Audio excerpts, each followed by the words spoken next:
Hello friends, welcome back to Ankali garden. இன்றைக்கி நம்ம இந்த வீடியோவில் எதை பற்றி பார்க்க போகிறோன்னா, எங்களோட வீட்டு தோட்டத்தில் ஒரு வாழைக்கொலை போட்டிருந்துச்சு. ஸோ அந்த வாழைக்கொலையை தான் நம்ம வெட்ட போகிறோம். அதைத்தான் நீங்கள் இந்த வீடியோவில் பார்க்க போகிறீங்க.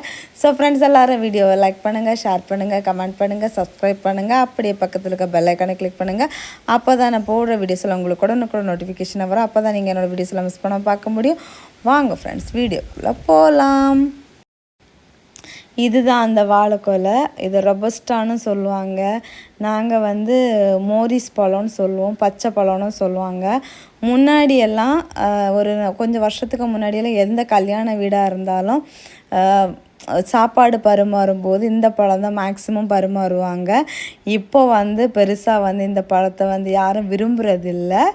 ஸோ எனக்கு இந்த பழம் ரொம்ப பிடிக்கும். அப்போது வேறையும் நாங்கள் நிறைய வெரைட்டியாக வாழையெல்லாம் வாங்கி வச்சுருந்தோம். சிங்க மட்டி, அப்புறமா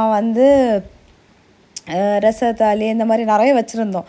பட் எங்களுக்கு நாங்கள் ஃபஸ்ட்டு கோழி வளர்த்துட்ருந்தோம். ஸோ அதனால் அந்த கோழி எதையுமே விடலை. கோழியை மாற்றினதுக்கப்புறம் இதை வாழைக்கன்று மட்டும் கடைசி வரைக்கும் இருந்துச்சு. ஸோ இது வாங்கிட்டு வச்சு ஃபஸ்ட்டாக இதுக்கு முன்னாடி ஒரு கொலை போட்டுச்சு.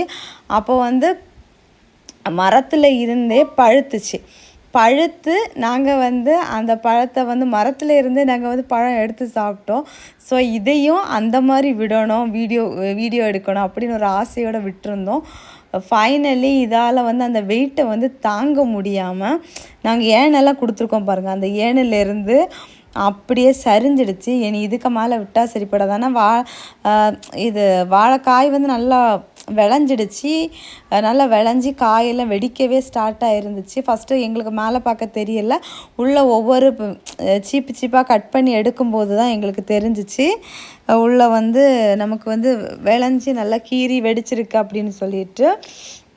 நல்லா பெரிய சீப்பாக நல்லா வெயிட்டாக சூப்பராக இருந்துச்சு. இந்த பழம் பழுக்கும்போது அப்படி ரொம்ப மொத்தமாக சேர்ந்து பழுத்துரும். பழுத்த உடனே சாப்பிடணும், இல்லைன்னா அது கொஞ்சம் ஒரு மாதிரி ஆயிரும்னு சொல்லுவாங்க. ஸோ அதனால் இது ரொம்ப பெரிய கொலையாக போட்டிருந்துச்சு. அப்படியே நாங்கள் வெட்டிட்டு இதை சீப்பாக கட் பண்ணி எடுத்து நம்ம சொந்தக்காரங்களுக்கெல்லாம் அப்படியே ஷேர் பண்ணிடலாம் அப்படின்னு சொல்லிட்டு சந்தோஷமாக கட் பண்ணிகிட்டு இருந்தோம். பட் இந்த கொலை தெற்கு பக்கம் பார்த்து தான் போட்டிருந்துச்சு. தெற்கு பக்கம் பார்த்து போட்டாச்சுன்னா வீட்டுக்கு நல்லது கிடையாது, கேடுன்னு சொல்லுவாங்க. உங்களுக்கு யாருக்காச்சும் இதை பற்றி தெரிஞ்சால் கமெண்ட் பண்ணுங்கள். நம்ம கிழக்கு பக்கம் கிழக்கு வடக்கு எல்லாம் பிரச்சனை இல்லை. தெற்கு பக்கம் மட்டும் பார்த்து போட்டாச்சுன்னா நமக்கு கேடு அப்படின்னு சொல்லிட்டு சொல்லுவாங்க. எனக்கு இதுதான் ஃபஸ்ட் டைமு தெற்கு பக்கம் பார்த்து குலைச்சிருக்குது. தெரியலை, எங்கள் பாட்டி சொல்லுவாங்க. ஸோ உங்களில் யார் யாருக்கெல்லாம் இந்த பச்சை பழம் ரொம்ப பிடிக்கும் அப்படிங்கிறத கமெண்ட் பாக்ஸில் மறக்காமல் கமெண்ட் பண்ணுங்கள்.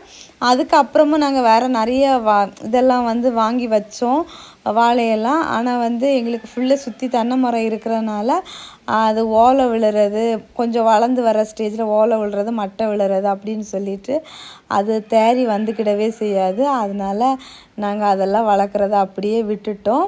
ஒரு வாட்டி ஏத்தம் வாழை வளர்த்தோம். அப்போது நேந்திரம் பழம்னு சொல்லுவாங்கள்ல, அது வளர்த்தோம்.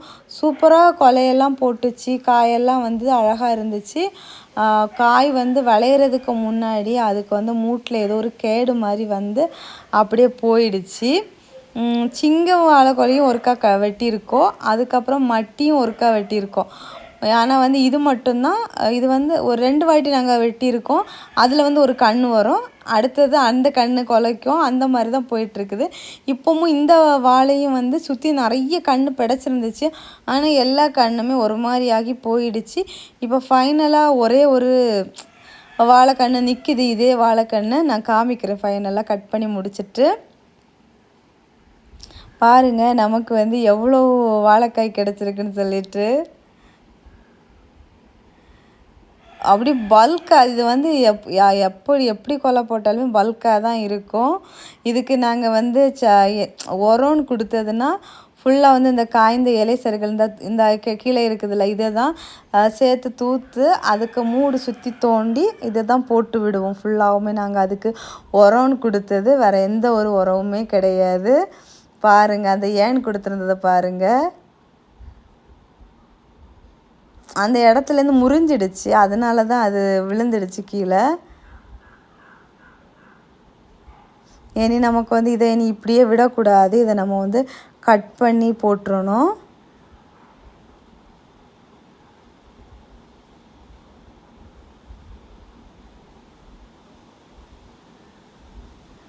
கட் பண்ணியாச்சு.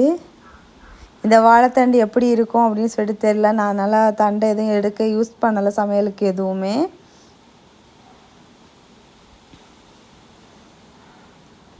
ஃபைனலி வாழைக்கொலையை வெட்டி முடித்தாச்சு. இதுதான் அது கடைசியாக விட்டுட்டு போன குழந்த. இது வாச்சும் இனி வந்து தெற்கு பக்கம் பார்த்து கொலை போடாமல் நல்ல பக்கமாக பார்த்து கொலை போடணும் அப்படின்னு சொல்லிட்டு நினச்சிட்ருக்கேன். இந்த வீடியோ எப்படி இருந்துச்சு அப்படிங்கிறத கமெண்ட் பாக்ஸில் மறக்காமல் கமெண்ட் பண்ணுங்கள். ஸோ ஃப்ரெண்ட்ஸ் எல்லோரும் வீடியோ லைக் பண்ணுங்கள், ஷேர் பண்ணுங்கள், கமெண்ட் பண்ணுங்கள், சப்ஸ்கிரைப் பண்ணுங்கள். நெக்ஸ்ட் ஒரு இன்ட்ரெஸ்டிங்கான வீடியோவில் மீட் பண்ணலாம். அது வரைக்கும் பாய். Happy gardening.